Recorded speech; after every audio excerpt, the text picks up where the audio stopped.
Well, good morning. Slightly out of breath. I got my morning workout unrolling a bale of hay by hand.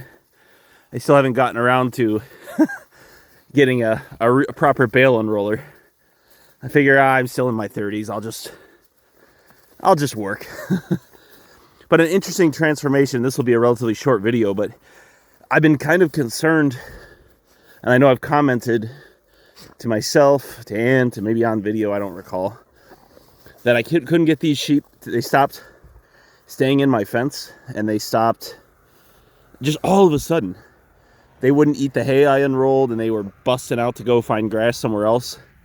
Like originally, I had them up on this hill over here because I wanted to unroll hay down that hill, and they just kept coming through my hard fence even.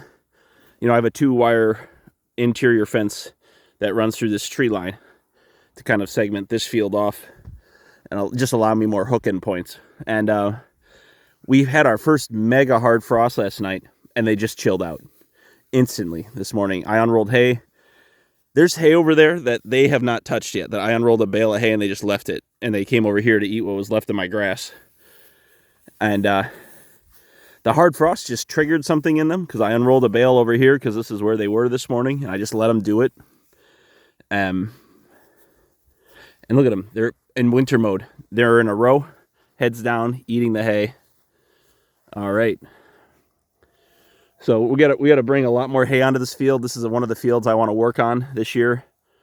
You can see the round bale wagon that we fixed.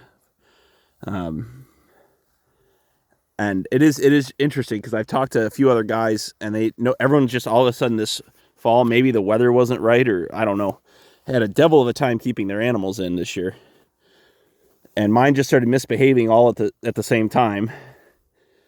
And then this hard frost came in, and they just went into full winter mode. And look at them; they're at a cafeteria lunch line. Just shows you is the minute I think I know what I'm doing, nature teaches me that I don't. I mean, for example, some of my oldest ewes who've never gotten out were getting out for about a week straight. That one right there, look how old she is. And now she's head down eating like she ought to. So this is just the ewe flock we're carrying, and there's a few wethers in here that we're going to butcher. But for the most part, this is just our breeding flock for next year. And I didn't grow it at all this year. I just need to be conservative with my numbers, and I'd rather have more grass than more animals. You know, you can always feed them more. You can feed them later in the year, and the fact that we're not in November and we're into hay already is kind of disappointing. And I know we had an ultra dry fall, but I was running my numbers too high, and I brought them back a little bit.